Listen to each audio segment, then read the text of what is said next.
Pues bienvenidos todas y todos.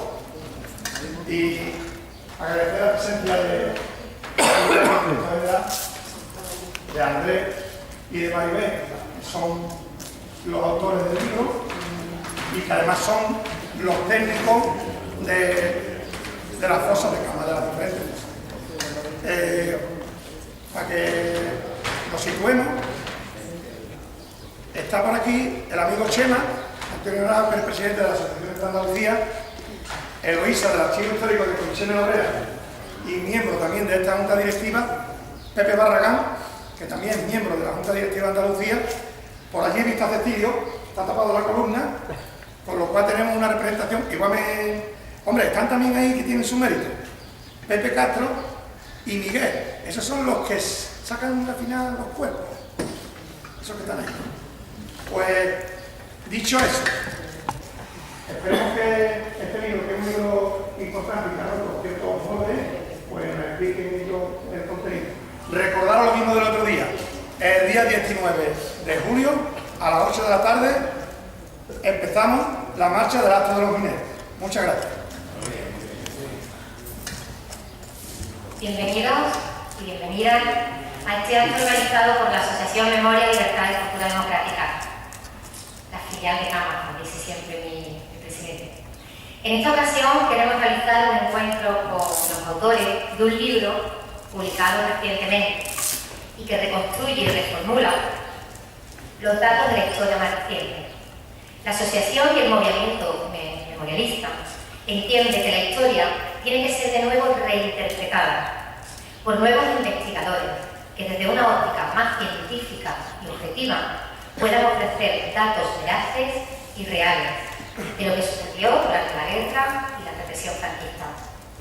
Por ello, este libro, el libro 1937, Éxodo Málaga-Almería, es un trabajo realizado por Andrés Fernández Martín y María Isabel Brenes Sánchez, que tras un bastante análisis de investigación ofrecen datos inéditos sobre el trágico capítulo de la historia conocido como la desbandada, a través de documentos de archivos y testimonios de los mismos protagonistas. No voy a entrar en detalle sobre el contenido de este libro, pues están aquí sus propios autores y ellos sin duda pueden ofrecer los datos mucho mejor que yo. Pero sí quisiera contar algo sobre estos dos investigadores que tenemos en la mesa hoy. Andrés y Maribel han sido los encargados de la localización, la indagación y la exhumación de las fosas de Cama, incluida la fosa de los mineros. Este hecho, que podría haberse realizado desde un punto de vista meramente profesional o laboral, no ha sido así. Aparte de su profesionalidad, ha hecho que su implicación con el proyecto, que todos los que formamos parte de esta asociación Memoria, Libertad y Cultura Democrática le tengamos una especial relación con ellos. Y por eso hemos querido tener en este pueblo la presentación de su libro, como no podía ser de otra manera. Por supuesto también Esteban, aunque no está hoy aquí, también ha formado parte, y también otros dos colaboradores que siempre han estado con él, que también se encuentran en la sala. Voy a haceros una breve descripción de lo que han hecho estos dos investigadores muy jóvenes, pero con una larga trayectoria a su espalda. De Andrés Fernández, indicar que se trata de un licenciado en Historia por la Universidad de Málaga, es especializado en arqueología y antropología forense, es director de numerosas exhumaciones de víctimas de la guerra civil en distintas localidades de la geografía andaluza, siendo el responsable de la fosa exhumada en Málaga, del cementerio de San Rafael, con 2.840 cuerpos exhumados, y Teba, de la provincia de Málaga también, del cementerio municipal, con 151 víctimas. Ha sido director de varias actividades arqueológicas en la provincia de Málaga, Huelva y Sevilla. Autor de diversas publicaciones referentes a la República y a la Guerra Civil en pueblos de la provincia de Málaga y Granada. Ha sido coautor del inventario de trincheras, búnkeres y refugios de la Guerra Civil en la provincia de Granada. Y ha sido miembro de la Comisión Ejecutiva del Patrimonio Cultural, Instituto de la Villa, en Casa Bermeja, Málaga. Esto es lo que he podido encontrar de Andrés. Pues bien, no me quería acercar a él hasta pedirle a él directamente su currículum. Pero podéis comprobar, si miráis en las redes, que su perfil, siendo tan joven, está prácticamente visible sobre el simple dato de arqueólogo dedicado a la memoria histórica, el primer nombre que aparece es Hernández Fernández. En cuanto a Maribel, a nuestra Maribel, ella nació en Úbeda, Jaén, en 1971. Es doctora en Historia Contemporánea por la Universidad de Granada y es autora de numerosas investigaciones enmarcadas en la época de la Guerra Civil Española y represión franquista en Granada. Fue presidente y vicepresidenta de la Asociación Granadina para la Recuperación de la Memoria Histórica desde el año 2008 y ha realizado más de 10 publicaciones sobre la Guerra Civil y el franquismo, así como la colaboración y realización del mapa de fosa de la provincia de Granada. Ha trabajado en proyectos de indagación y localización de las fosas de Málaga, Sevilla y Huelva, y como os dije anteriormente, concretamente en esta de Cámara, que tanto cariño le ha puesto. Pues en este caso, yo espero que ellos puedan explicar lo que es la intrahistoria de todo su trabajo, que estos nuevos datos, estas nuevas aportaciones, esas nuevas investigaciones esclarezcan para todos vosotros algunas dudas importantes, y cómo la historia se tiene que estar reinterpretando constantemente. No nos podemos quedar los datos primeros que aparecieron, siempre van a ir saliendo nuevas hipótesis que van a ir contrarrestando algunos datos que quedaban ya prácticamente como datos marcados y objetivos para siempre, pero ellos con su investigación han podido cambiar este rumbo de la historia. Antes de darle paso a los autores, voy a dar paso a Javier Giralde, director general de la Memoria Democrática, para que nos dé su opinión también sobre este libro. Gracias, Javier. Sí, muy buenas tardes a todos y a todas. Es un placer estar aquí, porque cuando uno tiene un mal día y va a un sitio como Cámara, donde está rodeado de buena gente, de buenos amigos, pues los malos días se hacen mejores, dices, ¿no? Además, un sitio que para mí es muy especial porque yo lo considero uno de estos refugios de la memoria, ¿no? De estos municipios, de estas localidades que han tratado tradicionalmente muy bien su memoria y del que sus ciudadanos se tienen que sentir orgullosos. Tanto desde el punto de vista institucional, y ahí mi agradecimiento al Ayuntamiento, como no puede ser de otra manera, del empuje, del motor que soy esta asociación Memoria, Libertad y Cultura Democrática, como dice Garrido, sección Cámara, ¿no? Quiero empezar porque ya Eva ha hecho las presentaciones de los autores con los que he tenido la oportunidad de compartir hace de casa 2 semanas, una presentación igual que esta en Madrid, en la Fundación Fernando de los Ríos, de la Unión General de Trabajadores, una presentación muy hermosa. No voy a entrar en los detalles curriculares que ya lo ha contado Eva, pero sí destacar que a la solvencia y al rigor de su trabajo, Maite y Andrés siempre le ponen honestidad y sobre todo cercanía. Y creo que en el ámbito de la academia y en el ámbito de la investigación eso es bueno. El libro que presentamos hoy es un importantísimo estudio documental, un estudio que afronta fuentes de investigación totalmente novedosas, donde los autores han visitado archivos hasta ahora no estudiados, donde se ha sacado una documentación muy interesante y que ellos desde un punto de vista del estudio documental lo dejan muy claro en el libro. No quieren hacer mucho juicio, no quieren entrar en conclusiones y dejan siempre que el autor, el lector, pues saque las suyas, ¿no? Es una documentación muy interesante, no solo archivística, sino también fotográfica. Pero yo creo que la importancia de la obra no radica tanto que también en todas estas nuevas fuentes de investigación que ellos van a entrar ahora, sino en mi modesta opinión en 3 cosas que yo creo que son importantes. La primera es que aborda un tema muy poco conocido o muy poco tratado a día de hoy, ¿no? El éxodo de la carretera de Málaga a Almería, lo que la parte de Antequera, de Ronda, llaman la huía, ¿no? Aquello que se produjo aquel febrero del 37 fue un episodio terrible del que hemos tenido muy poca información. Yo creo que conocemos muchísimo más el Guernica, conocemos mucho más la toma de Madrid, la batalla del Ebro, las traiciones de Queipo, ¿no? Este gran éxodo de la carretera de Málaga a Almería. Y entro en el segundo aspecto que para mí tiene importancia la obra, ¿no? Lo decía antes, lo apuntaba antes, el éxodo, ¿no? Es uno de los grandes movimientos de personas como consecuencia de la represión, de la persecución que se va a producir en el siglo XX. Ellos van a dar un dato escalofriante, ¿no? Porque redondean entre 100.000 personas aproximadamente, ¿no? Y yo creo que aquella carretera, aquellos 200 kilómetros, vagando y huyendo de las fuerzas nazis, de las fuerzas italianas, ¿no? De los regulares, de la aviación, debió ser terrible, y por eso digo que me parece de una magnitud este éxodo a tener en cuenta.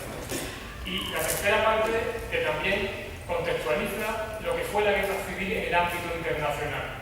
El franquismo nos hizo creer durante mucho tiempo que esto fue una guerra entre hermanos, ¿no? Esto lo hemos escuchado muchas veces a nuestros abuelos y lo hemos visto en los libros, ¿no?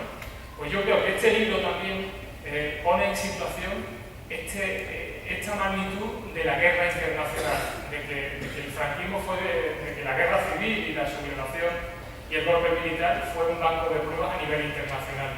Entonces ellos dan datos muy interesantes de esa infantería italiana, de la aviación alemana, de los movimientos de los barcos, de cómo actuaron los regulares en relación a los saqueos y demás.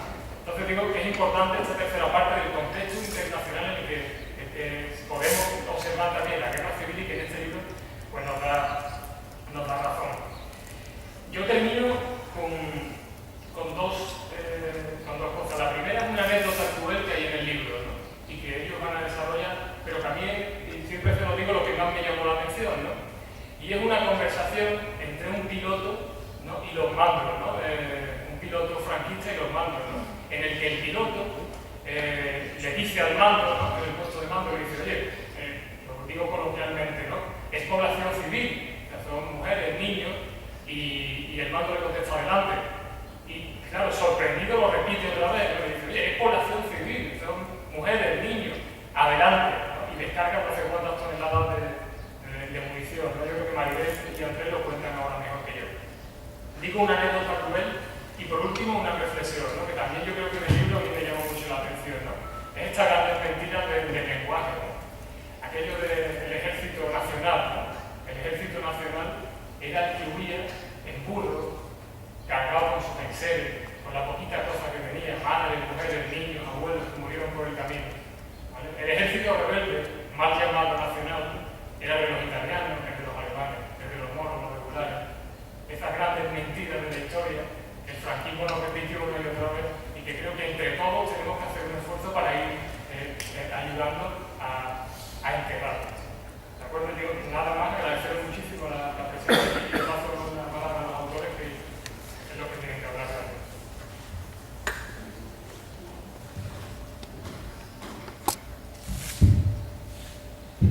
Buenas tardes. En primer lugar, agradecer la presencia de vosotros, ¿no? En esta fría tarde sevillana. Y por supuesto con las palabras de ya amigos, ¿no? Amigos Eva y Javier, ¿no?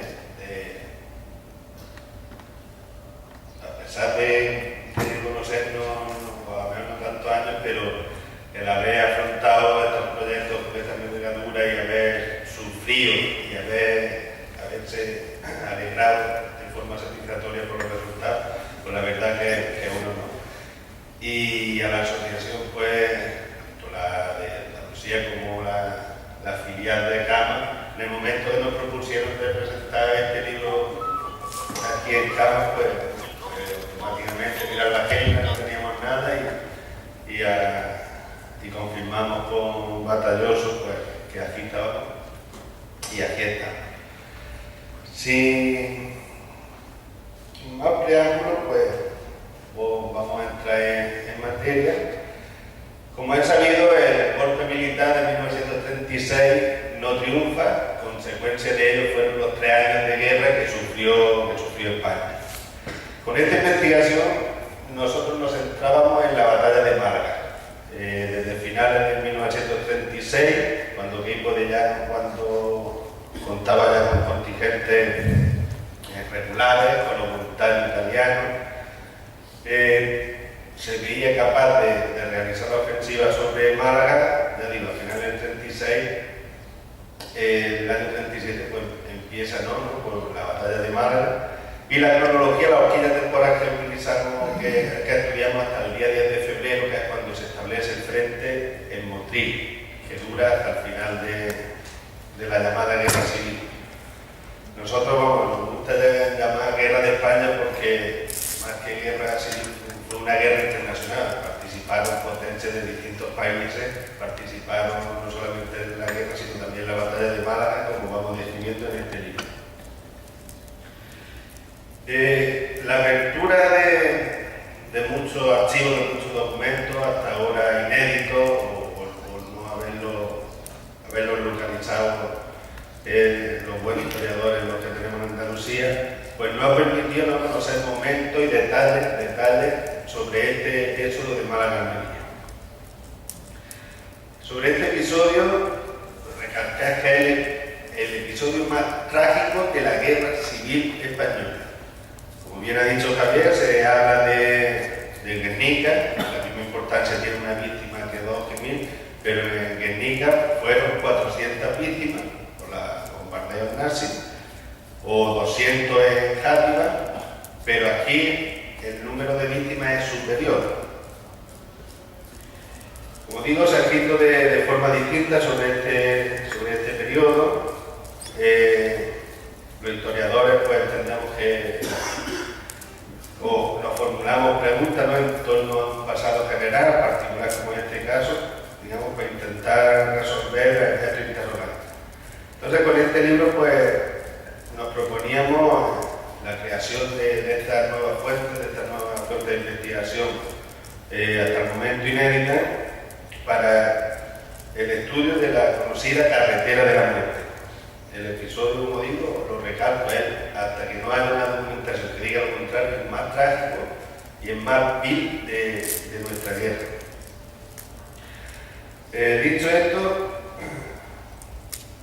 el análisis de los fondos archivísticos, la conjunción de los datos obtenidos a través de esta investigación, la que nos ha llevado 6 años de nuestro tiempo para tener el resultado que tenemos aquí hoy delante, y nos ha permitido pues, exponer esta fuente de investigación que entendemos imprescindible para el conocimiento histórico de este periodo concreto.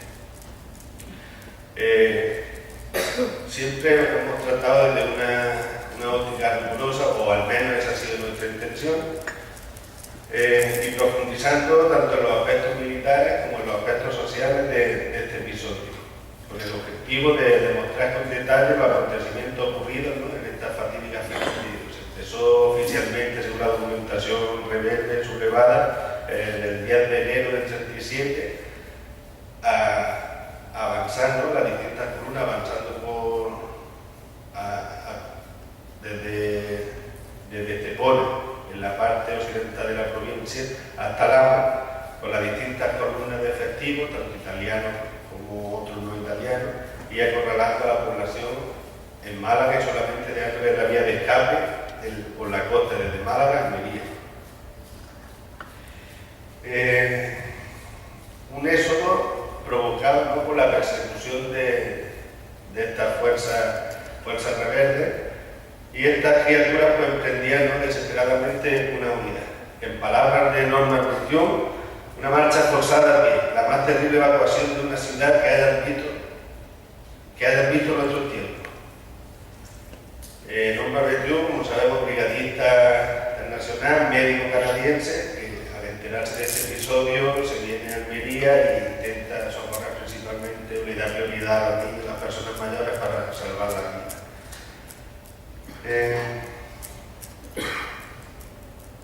Dicho esto, para mejor comprensión de los acontecimientos, es necesario, ¿no?, presentar una síntesis de cómo fue el desarrollo del conflicto bélico de la batalla de Málaga, desde el momento que empiezan a ser ocupadas distintas poblaciones de la misma provincia hasta la ocupación de la capital el día 8 de febrero. Hay que tener en cuenta que la ocupación de la zona sur de Sevilla, digamos donde la Roda Andalucía era un enclave muy importante por el nudo ferroviario que permitía, ¿no?, unir Granada y Sevilla. Desde la Roda sirve para que los sublevados ocupen el 12 de agosto Antequera, donde el general Roada italiano va a poner su centro de operaciones. Y como digo, es a finales de 1936 cuando los rebeldes están organizando esta ofensiva para ocupar Málaga.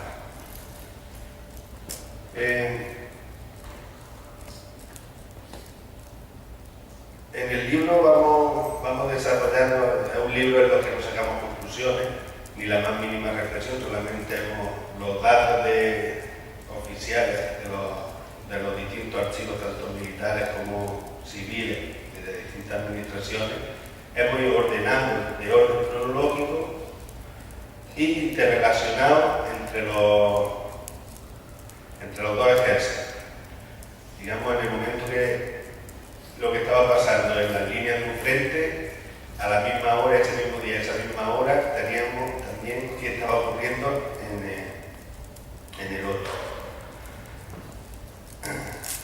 Digamos, en final del 36 la línea de frente eran 200 kilómetros, el arco montañoso de la misma provincia de Málaga marcaba esta línea de frente, 200 kilómetros desde Estepona hasta Lama de Granada.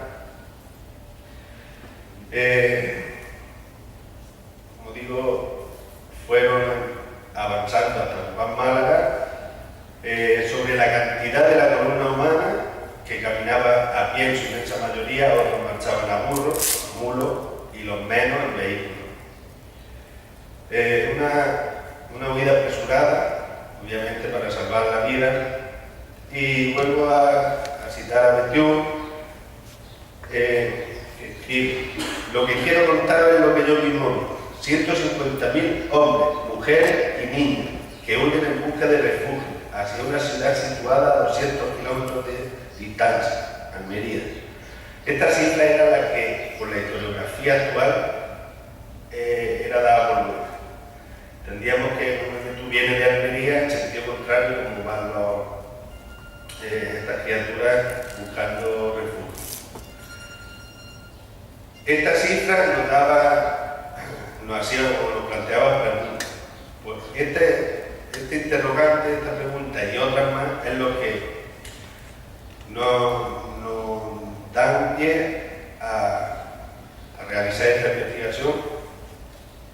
Hay otros interrogantes que sin respuesta, a pesar de las varias publicaciones, algunas muy buenas, de profesores universitarios que han escrito y han tratado temas también, pero por las circunstancias que sean, pues no se daban una cifra, salvo la de enorme magnitud de 150.000. Una pregunta que después Maribel la va a ir vislumbrando, va a ir desglosando como solamente se hablaba de un río de hombres, mujeres, ancianos y niños, de eso, ¿no? Bombardeados por la aviación y por los barcos, ¿no? Digamos, para mostrar los hechos acontecidos que conforman este hecho. Como digo, hemos tenido en cuenta los archivos militares, tanto de tierra, aire y mar, como los archivos locales, administrativos y provinciales. Y por otro lado, los fondos de la Biblioteca Nacional, Biblioteca, y todo ello apoyado pues, por los testimonios de los supervivientes, de las distintas bibliografías y la que nosotros mismos hemos ido recopilando a lo largo de estos años. En el archivo militar de área, todos los fondos relativos a los partes de operaciones de los ejércitos de tierra, como digo, hasta el día 10 de febrero. Del archivo histórico del aire, obviamente conserva la documentación de aviación, entonces todos esos fondos extraemos las operaciones aéreas llevadas a cabo en la ocupación de Málaga. Digamos, analizando todos los documentos, no solamente de los aviadores españoles, sino también, ¿no?, de la participación extranjera que apoyó al ejército de Francia. El archivo de la Marina, que se encuentra en el Guiso del Marqués, en Ciudad Real, conserva los fondos de la historia naval de la Guerra Civil, en el que destaca los movimientos de los distintos buques de guerra de las escuadras que ocuparon, que estuvieron deslizándose por todo el litoral mediterráneo, atacando a esta población que buscaba Almería. Fundamentalmente los cuadernos bitácoras de los barcos, destacando lo minucioso, lo milimétrico que eran, haciendo sus anotaciones, dónde se movían, y esos cuadernos de bitácoras de estos barcos, exceptuando el Baleares porque se hundió, nos ha permitido recrear cómo fue los recorridos en estas fechas. decir que los fondos históricos es lo que nos ha permitido esto, los últimos ingresos que han recibido estos archivos a finales del siglo XX, digamos, pues nos ha permitido sacar a la luz los datos que destacamos, que describimos la batalla de Málaga día por día, hora por hora y minuto por minuto, de cómo se fueron desarrollando los hechos. En la siguiente diapositiva podrán ver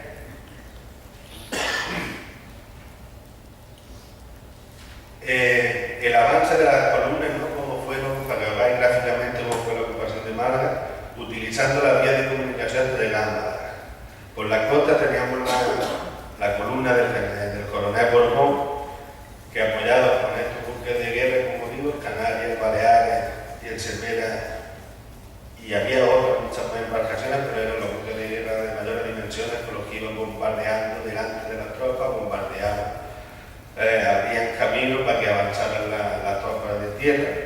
La columna de Ronda también se iba acercando hacia Málaga, otra columna desde Peñarrubia, atacando uno de los frentes con más efectivos republicanos naturales, y desde Antequera, hacia Álora igualmente, acorralando a la población hacia la capital malagueña.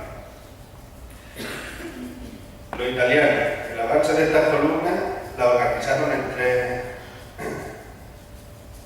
tres columnas, valga la redundancia, derecha, centro e izquierda.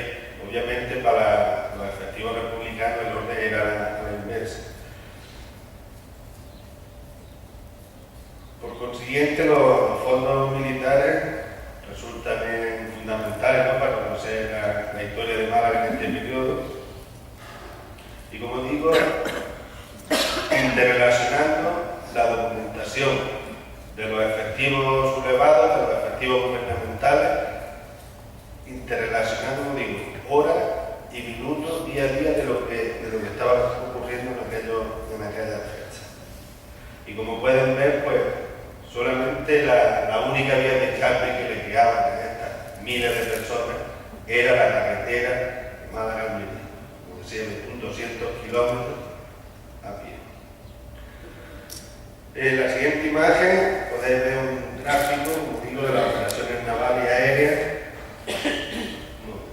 Los cuadernos de bitácora nos han permitido recrear los movimientos, horas y minutos y la situación de los barcos y las bombas que soltaban. No se podrá apreciar, pero en un tono magenta en la costa está marcado los puntos donde cayeron las bombas en estos días, y es prácticamente la misma línea de costa.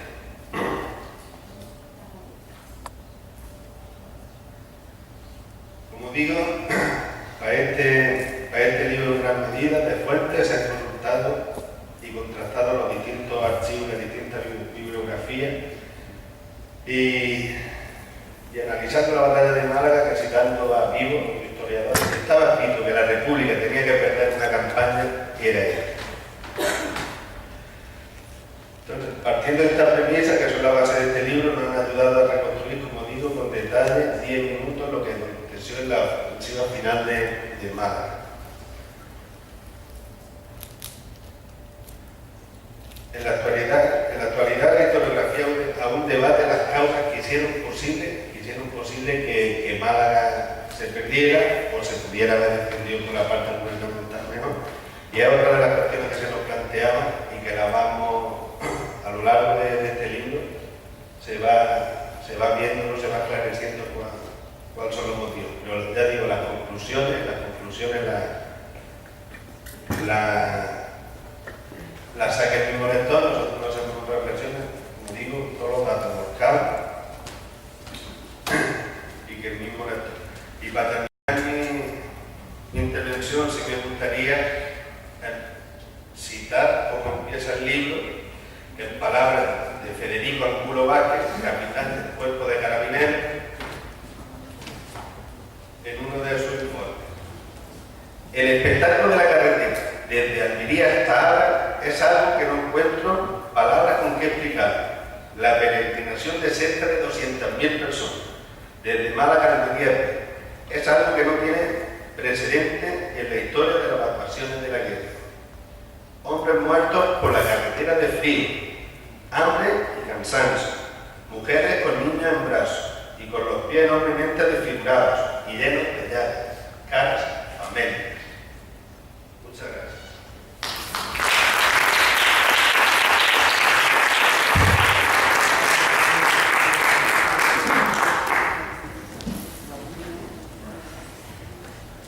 Buenas tardes a todos y en primer lugar darle las gracias por acompañarnos en el día de hoy, que como dice mi compañero Francisco, a Javier Giraldes y a Eva por la mesa. No sé si se me oye mucho, se me oye poco. ¿Más todavía?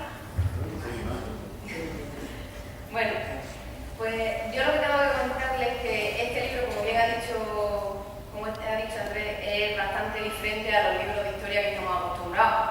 En este libro, concretamente, está contado por sus protagonistas. Nosotros nos hemos limitado a recoger la información, elaborarla, darle un orden cronológico, ensamblarla y trasladarla al papel. Todo eso lo hemos hecho porque hemos utilizado las declaraciones de las personas que vivieron el momento, personas a las que se les sacó del frente para que prestaran declaración y dijeran qué es lo que estaba pasando para que Málaga se estuviera perdiendo de esa manera. Y por respeto al lector hemos considerado, como este suceso es tan sumamente, digamos, dramático para la historia de Andalucía, hemos considerado que es mejor que nosotros no seamos los que saquemos las conclusiones, sino que sea el lector. El lector lo lee. Y ahí lo ponemos todos de un bando y de otro, con su hilo conductor de la cronología del tiempo por días y por horas. Como bien ha dicho Andrés, se puede saber en el mismo día qué es lo que está pasando en distintos puntos de Andalucía en función de la ofensiva contra Málaga. Este libro en sí, pues, una de las cuestiones por las que dijimos de hacerlo era porque nos hacemos nosotros mismos muchas preguntas como historiadores. Es cierto que se ha escrito mucho de la historia de Málaga, con muy buenos historiadores, pero nos seguía generando preguntas. Y bueno, consideramos que a lo mejor era el momento de empezar a intentar contestarlas en la medida de las posibilidades. Una de ellas, por ejemplo, era qué cantidad de refugiados hizo la carretera.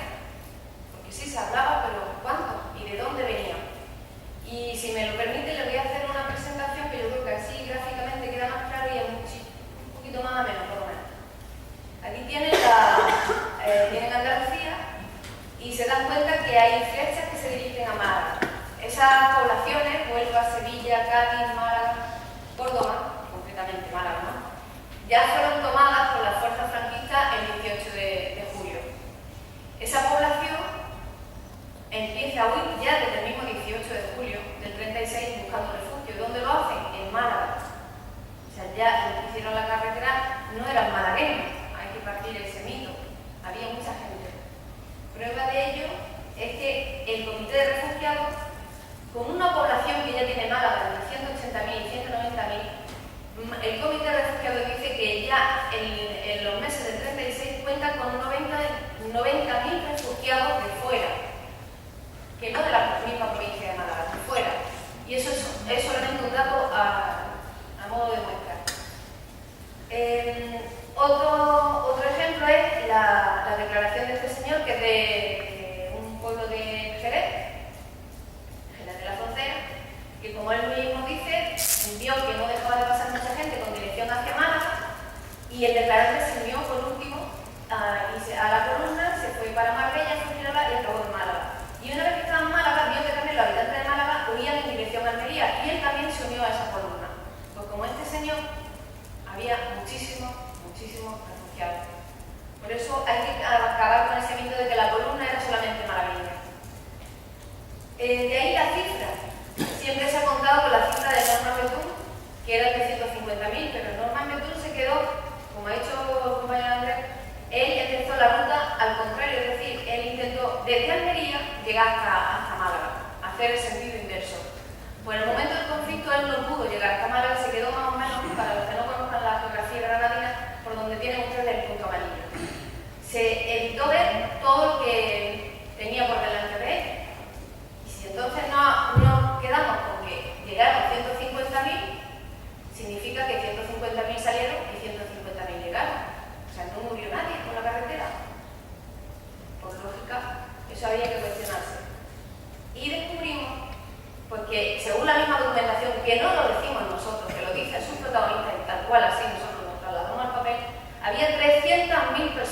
las que iniciaron la carretera.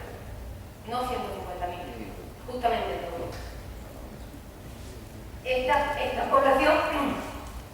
población Norman Betún no la pudo ver en su conjunto porque muchos al llegar a la costa de Motril decidieron, para evitar los bombardeos, optar por un camino alternativo que era la Alpujarra, o sea, la sierra. Se escapan de la carretera y optan por ir a atravesar la sierra. Eso Norman Betún no lo recoge en sus 150.000 porque el hombre no lo vio. Luego, hay mucha gente que desde Motril o incluso puntos anteriores deciden volver a sus casas porque consideran que no han hecho nada. Simplemente a lo mejor militar en algún partido político o sindicato, pero realmente el sufrimiento que estaban pasando por esa carretera en la que muchos de sus familiares ya se estaban quedando allí no les merecía y decidieron volver.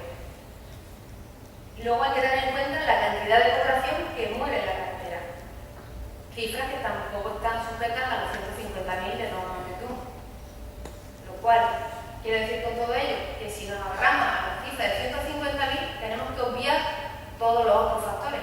Nadie regresó, nadie murió por la carretera, nadie tomó un camino alternativo. Solventada esta respuesta, nos encontramos con otra, y era qué efectivos participaron realmente en la ofensiva de Málaga. La guerra civil era guerra civil como tal, como bien ha dicho Javier. No. Esto fue un experimento para la guerra mundial. Y la prueba más evidente es que tenemos a la Legión Cóndor, como lo pueden ver ustedes en la pantalla, que ya estaban bombardeando Málaga el 2 de enero de 1937. También tenemos la documentación de que a las 6 horas fue bombardeada Málaga por hidros supuestamente pertenecientes a barcos alemanes. También en la fecha, 10 de enero.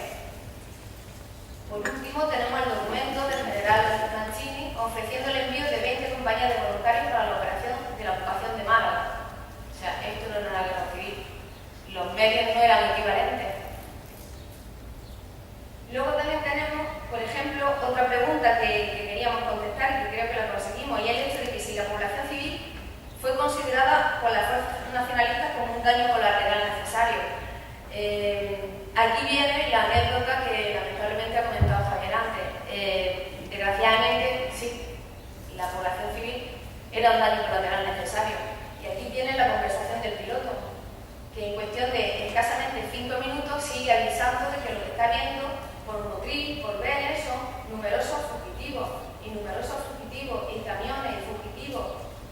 Y al final, su anotación final es que le tiran 24 bombas de 10 kilos. Y la coletilla final, muy bien. O sea, lo han hecho bien. La operación ha tenido éxito. Por último, otra de las preguntas que nos hacíamos era si la cuestión del armamento podía ser la causa por la que Málaga no pudo defenderse, porque siempre se ha hecho la historiografía de que Málaga no recibía el armamento adecuado por parte del gobierno de la República. Málaga estaba apartada, estaba más bien centrada en el frente de Madrid. Bueno, ¿y si eso no era así? ¿Y si se recibió la munición necesaria, pero esta se perdía por el camino o llegaba tarde? ¿Quién eran los causantes? Como consecuencia de eso se abre, como tienen ustedes en la pantalla, una investigación para saber qué es lo que está pasando con todos los envíos que incluso le están quitando a Madrid para fortalecer Málaga, porque Málaga no se puede perderse porque era un puerto. ¿Dónde está? ¿Quién es el causante? Si esa columna, ese convoy sale de Alicante, ¿dónde llega? ¿En qué punto se pierde? ¿Quién es el responsable? Son una serie de cuestiones que además generan más preguntas, por desgracia más que respuestas. Otro tema que nosotros nos preguntábamos eran las relaciones que podían haber entre los distintos grupos políticos y sindicales. ¿Era la más adecuada quizá en el momento del conflicto bélico? Evidentemente la traición está a la orden del día, eso es inevitable, pero sus consecuencias en un momento bélico son mucho más graves. Y aquí, por ejemplo, tienen algunas preguntas que se hacían unos a otros de por qué, por ejemplo, a las 5 de la tarde del domingo estaban todos los teléfonos de la comandancia militar descolgados y la caja de caudales abierta. ¿Por qué se quedaron en la comandancia militar fusiles sin repartir cuando había gente pidiendo armas? ¿Por qué las órdenes de repliegue se estaban dando en bicicleta? ¿Por qué se fue la comandancia militar sin avisar a la comandancia civil? Todas esas clases provocaron que la evacuación de la población civil no fuera la ordenada son las que se planteaban entre ellos mismos. Nosotros no sacamos conclusiones, volvemos a repetir, planteamos todas las conversaciones, lo que se van diciendo uno a otro, lo que uno contesta, y es lo que creo que le hace la novedad a este libro. Otra pregunta que nos hacíamos era ¿en qué condiciones llegaban los refugiados a Almería? Le voy a leer unas palabras de los subcomisarios de guerra Gil, Roldán y Bilbao. La gente se amontonaba por las calles de Almería en proporciones aterradoras, dando a la población un aspecto casi imposible de describir. La carretera desde el Frenk hasta Almería era un verdadero río humano, dándose el espectáculo de mujeres, niños y hombres que se morían de completo agotamiento, y otros muchos que se suicidaban, aumentándose así el cuadro de horror que se producía en nuestra vista. Efectivamente, como consecuencia de los bombardeos, nosotros hemos encontrado, y así lo reflejamos íntegro en el libro, el censo de ingresos en el hospital de urgencia de guardia de Almería. Ahí están inscritos todos los que iban llegando procedentes de la carretera con heridas de todo tipo. Como pueden ver, y aquí hemos puesto un ejemplo de los sevillanos que había. Son unos poquitos, hay muchísimos más, pero bueno, para no... Por ejemplo, heridas por metralla, agotamiento físico, lipotimia, fracturas, ampollas. Las ampollas no son como las ampollas que nosotros tenemos cuando tenemos los taconcitos, no. Las ampollas eran los pies directamente deformados, sangrando. Ampollas, lo que son ampollas. Había muertes por frío y hambre a lo largo de la carretera. Había niños solos y abandonados por muerte de sus padres porque los mayores que le acompañaban quedaron en el camino. Adolescentes que tuvieron que ingresar en el manicomio por el trauma sufrido que vieron en la carretera. Todo eso queda reflejado en el libro de ingreso del hospital, que está íntegro, como pueden ver ustedes, en la fecha de ingreso. Le quita la hora, porque si no es que no me cabía todo en la misma diapositiva. El nombre, la edad, la procedencia, las heridas que trae y observaciones. Si muere, si no muere, si sabe.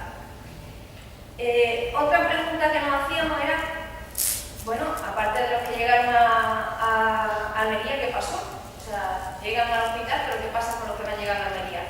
Pues algunos de ellos fijaron su residencia en Almería. Y aquí tenemos la prueba, ya que estamos en Sevilla, de los sevillanos que fijan su residencia en Almería. Se llegan a censar más de 10.000 personas procedentes de la evacuación, de distintas localidades, malagueños, granadinos, sevillanos, cordobeses, etcétera, etcétera. Aquí le hemos sacado un ejemplo simplemente de Sevilla. Otros fueron enviados a otra parte del Levante, pero centrándonos en los que se quedaron en Almería, pues el compañero Andrés tuvo la paciencia de hacer un plano de lo que era la Almería del 37 y señalizó la zona donde están los refugios, que serían los cuadrados rojos que ven ustedes por ahí, y las calles en las que vivían cada uno de los refugiados. Quizás así no lo vean en el libro y se ve perfectamente. Porque como el censo está íntegro en el libro, te pone la calle donde está con el número, pues tuvo el señor, se cogió y dice, bueno, pues vean, aquí queda constante. Y la verdad que queda muy representativo, porque se ve cómo las familias o la gente que viene de la misma procedencia intentan domiciliarse en barrios cercanos, no perder la identidad del pueblo. Por último, luego también tenemos esta imagen para que les sirva de referencia del refugio que todavía es visitable en Almería. Esa era la parte del quirófano. Está tal cual. Esa fotografía está tomada hace 3 años, ¿puede? 3 o 4 años. Pero así fue como se encontró. Y están los corredores y hay kilómetros para ver todo lo que se quiera. ¿Qué ocurre con los que no se pueden quedar en Almería? Porque es evidente que Almería no puede soportar tanta población. Habían incluso cuadriplicado la población de Almería. Entonces lo que optaron fue por darle ubicación o residencia a todos los lados del Levante. Se lo fueron dejando en distintas poblaciones del Levante, pues desde el mismo Murcia, por decirle un ejemplo, hasta Cataluña, e incluso algunos atravesaron la frontera. Pero por una que ya se habían ellos quedado en el nuevo lugar de residencia, optaron por la reunificación familiar. Ellos querían saber qué había pasado a los suyos que se habían quedado por el camino. Y por ejemplo pueden ver que eso se hizo a través de prensa, se hicieron llamamientos en prensa con la ayuda de la Cruz Roja. Y ahí pueden ver ustedes, por ejemplo, cómo, por poner uno,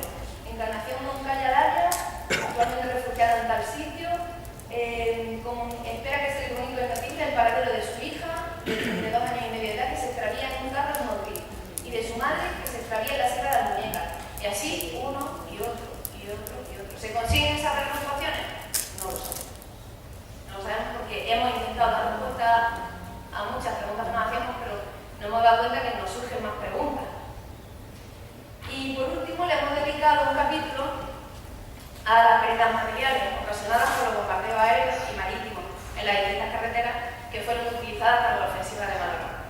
Ustedes tienen aquí delante un plano de los ingenieros en lo que se intenta hacer el aprovechamiento de los presos políticos y de guerra para arreglar esas carreteras, y se le da prioridad a las carreteras que se encuentran a 100 kilómetros del frente para que así puedan las tropas de infantería avanzar en su posible llegada a Madrid.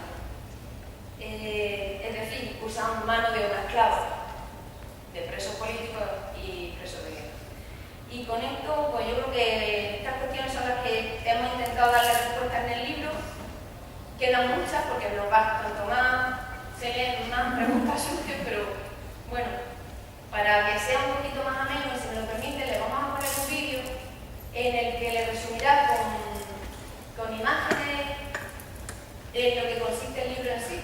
Va a ser, es cortito, pero se hace un poco la idea en lo que consiste el libro. Si me funciona.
espero que hayáis sacado vuestras propias conclusiones, porque para ello es preferible que ahora paséis a comprar libros de estos autores y luego a poner a la venta.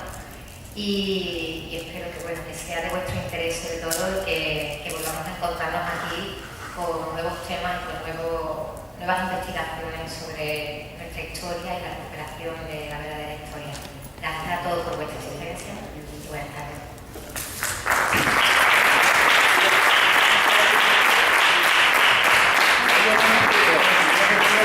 Yo quisiera decir, Es que eso es lo que yo también he insinuado, Eva. yo quisiera decir, Sería por lo menos un turno de palabras. es que este libro va a aclarar ciertas cosas que había en mi familia, ¿sabes? Porque es que mi familia es de Almería, yo soy el único nacido en Sevilla, en San Juan. Mi familia es toda de Almería. Mi familia la exiliaron cuando termina la guerra, mi padre estaba en el frente de Diató, y se me oye bien, ¿no? Sí. Se me oye bien.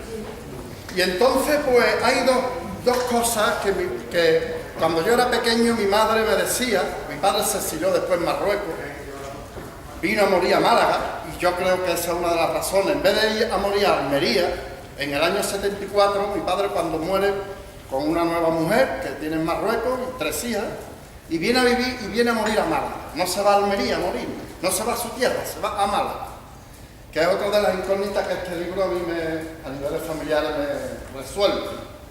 Pero claro, ¿por qué viene a Málaga mi padre? Si mi padre era de Almería, mi familia es de Almería. ¿Por qué? Y de Adra, ¿no? Joder, claro, está claro, ¿no? Está claro que mis hermanastras no me lo han podido decir porque ya no lo saben. Y la segunda cuestión que yo planteo, que es previa a esta, es que mi madre se quejaba siempre que hay que ver la pérdida de Málaga. Ella le achaca la pérdida de la guerra a la pérdida de Málaga. Mi madre me lo decía, yo era pequeño y no sabía explicarme por qué. Y hay una crítica de un autor, que no me acuerdo ahora mismo cómo se llama, hablando del frente, echándole las culpas al gobierno republicano. La pérdida de Málaga le echa las culpas al gobierno, no me acuerdo ahora mismo cómo se llama ese autor. Y es que por lo visto la batalla de Málaga y la pérdida de Málaga es clave en la guerra civil. Es clave para que los golpistas ya se apoderaran definitivamente, prácticamente del todo sur, y dejar ya la vía solo Levante, poco Almería, Levante, y ya el resto, Valencia y Cataluña. Y ella se quejaba de que mi padre, yo he recuperado unas cartas por medio de un primo de José Esteban, que es funcionario y me está dando mucha documentación de aquella época, ¿no? Me la está mandando. Y es que ellos se quejaban de que el gobierno republicano había dejado, entre comillas, había dejado caer Málaga para conservar el Levante y toda la costa mediterránea. Pero claro, eso es una crítica injusta, ahí se ve. Era imposible hacer frente a la guerra, al bando nacionalista, con esos medios que tiene Franco. Y es que yo creo que esa es la parte que falta de análisis de los historiadores y de los políticos en España. La guerra civil es la primera batalla de la Segunda Guerra Mundial, la guerra contra el fascismo, esa es la clave. Por mucho que hubiera querido el gobierno republicano, claro, mi madre era una mujer prácticamente, bueno, sabía leer y escribir, pero ella no entendía. Después mi padre, pues sí lo escribe, tengo ya documentación, que amortigua esa crítica, la amortigua. ¿No? Ella escribiéndose con mi madre dice, no, es que se peleó, no podíamos pelear con todo el mundo. Claro, es que estaba todo el mundo. Es que fijaros los efectivos para tomar Málaga. Vamos, ese barco, esa embarcación es lo más moderno que había en aquella época desde el punto de vista militar. Y después por este libro, a mí personalmente me va a venir muy bien porque van a cuadrar muchas cosas. Y después esa imagen me gusta como visto, lo que está pasando con los refugiados sirios. ¿Cómo se puede poner en duda eso? Si cómo no la izquierda en Europa, y no hablo de partidos políticos, hablo de campo ideológico y político, no comprende lo que está pasando, Están masacrando a la gente. Yo no sé la población civil, los recursos que haremos. Desde luego con naciones minoritarias, no, vamos. Aquí hay que aviársela como sea para poner en pie de guerra a la mayoría de la población. Acciones minoritarias al final se convierten en contra nuestra. Porque a nosotros, a los minoritarios, a la vanguardia, que dice la gente que no se quiere complicar, es la responsable que pasan estas cosas. Pasaba un poco con el Franco. Los que íbamos a la cárcel, cuando salíamos, muchos vecinos nos decían, es que tú has dado lugar a eso. O sea, yo el análisis que hago con estas cuestiones es que esto, yo no sé qué métodos hay que utilizar, no lo sé, porque es muy complicado ya, la televisión hoy lo anula todo, pero tenemos que darle un vuelco a esto. O sea, esto no puede porque, fijaros, ahí dice un parrafito ellos, ya me callo y dice, podría estar pasando, no, es que está pasando, o sea, es que esto está pasando,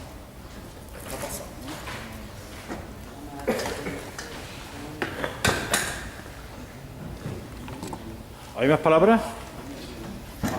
Sí, yo quiero hablar. No me hace falta, vamos, es que voy a colocar esto y eso, voy a enfocar allí. Perfecto, bien.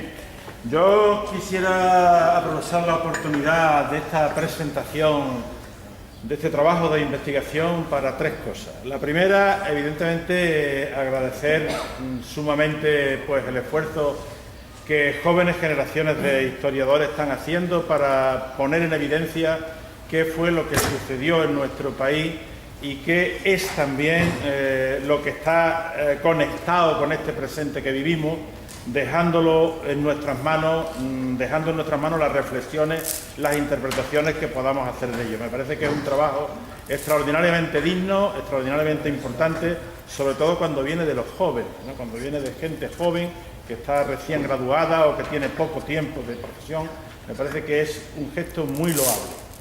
En segundo lugar, quisiera también decir que este auditorio es una alegría porque todos los que estamos aquí somos sobradamente sensibles sobre este asunto y aquí estamos rodeados pues, de asociaciones, tanto como la Asociación Memoria y Justicia de Cecilio, como la nuestra de Memoria, Libertad y Cultura Democrática, como otros de otras asociaciones y de personas sensibles.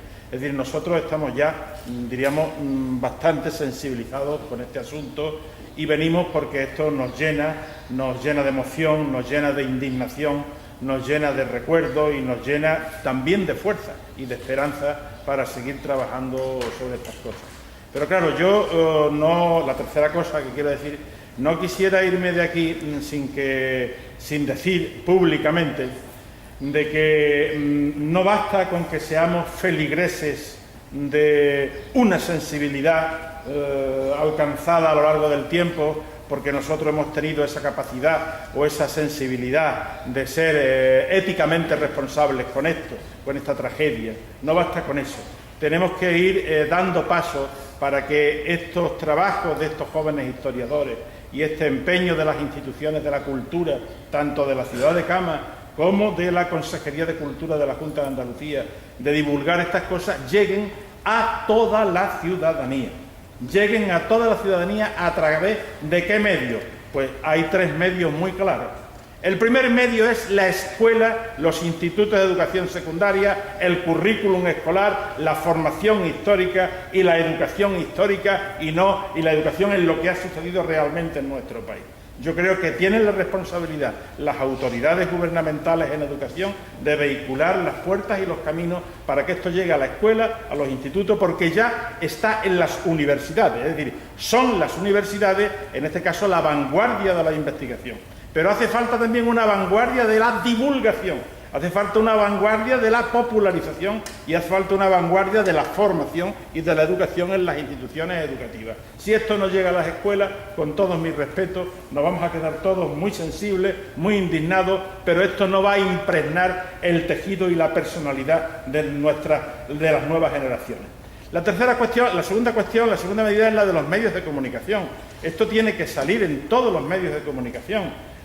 Sobre todo los estatales, claro. Si tenemos unos medios de comunicación estatales que están controlados por un partido o por un gobierno que es, entre comillas, el heredero del franquismo, es muy difícil que también estos casos lleguen a la ciudadanía y a toda España en general. Entonces es urgente es urgente que haya en este país pues un cambio de política. No voy a decir un cambio de gobierno, para que nadie me acuse de que quiero hacer campaña electoral. Hace falta en nuestro país un cambio de política de comunicación que lleve a la ciudadanía a conocer estas cosas, porque parece que estas cosas las conocemos solamente los expertos, entre comillas, o los especialistas, o los sensibilizados, o los que ya llevamos tiempo haciendo en esto.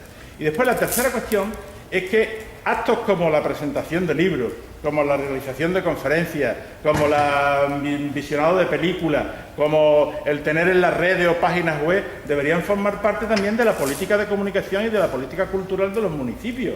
Y además de una forma continua, y que esto se viese como una realidad, y que esto lo conectásemos, como muy bien ha dicho Jaime Baena, con los problemas de nuestro presente. Es decir, que nos falta, que muy bien, que estamos realizando muchos avances en la investigación, pero nos falta un compromiso de comunicación, de divulgación y de formación ética de la ciudadanía, ética e histórica de la ciudadanía. Y me parece que eso corresponde no solamente a nosotros, sino también a las autoridades que son responsables de estas cosas, ¿no? No basta tampoco, es evidente que es muy útil, es muy necesario, muy digno, muy justo, y ya digo, está sobradamente justificado pues en realizar investigaciones arqueológicas, académicas, etcétera, etcétera, levantar cosas, eso está muy bien. Yo eso lo aplaudo y todos los que estamos aquí estamos de acuerdo, pero que si eso no llega a la ciudadanía, si eso no llega a la sensibilidad de los educadores, de los formadores, de los comunicadores, de los periodistas, de los profesores de la escuela y de los institutos, pues la verdad esto no podremos sacar las consecuencias necesarias para que los principios morales que se derivan de esto se apliquen al presente, como bien dice Jaime. Y esto yo no me podía quedar sin decirlo, así que muchas gracias por escucharme.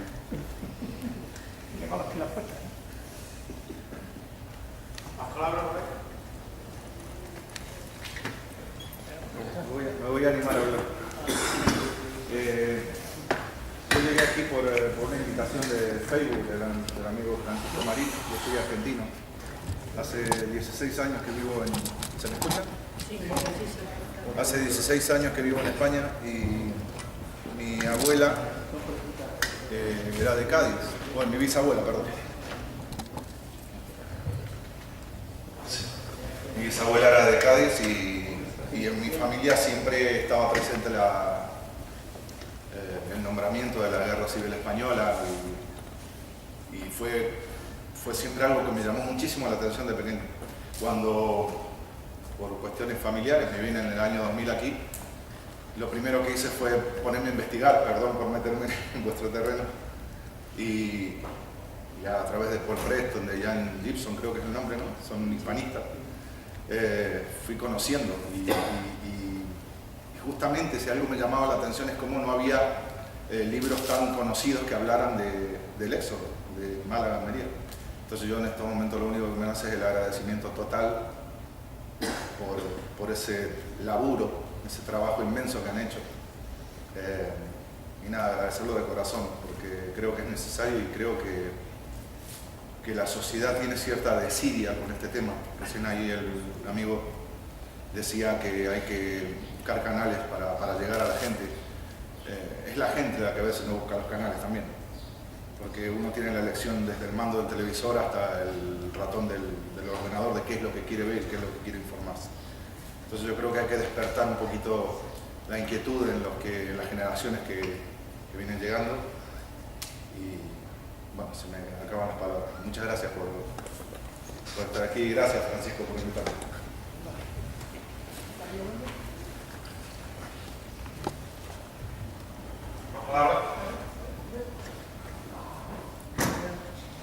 Yo, a raíz de lo que decía Batalloso, yo estoy yendo a un instituto muy cerca de este pueblo a explicar la guerra civil, que a veces había que hablar de los túneles de la civil, efectivamente. Porque hay algunos profesores y con estas cosas inquietas. Y hoy precisamente salía la pregunta de un crío de bachiller y me decía, ¿por dónde oía? ¿Por dónde? Y yo lo saqué el tema de Málaga, ¿no? Había una profesora de historia que decía que su abuela iba en esa caravana y murieron. Fue un momento increíble escuchar la nieta, ¿no? libro que traéis vosotros por aquí, ¿no? Los chavales les interesa muchísimo, hay que explicarles indudablemente que esto se produjo y hay que conocerlo para que no se vuelva a repetir y para que se haga justicia con lo que hicieron en la fosa común de España. Y yo estoy muy contento, ya he ido a 4 cursos, me siguen invitando de unos a otros, profesores que sean, y el último será esta semana ya el viernes. Pero es lo que decía yo, y no queda la gente.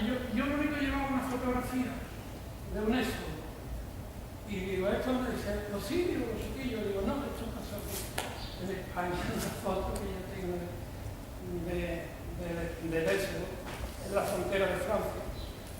Y claro, es lo mismo, como se la habéis puesto ahí por lo cual el libro me va a servir para formarme mejor y poder transmitir los conocimientos. Gracias.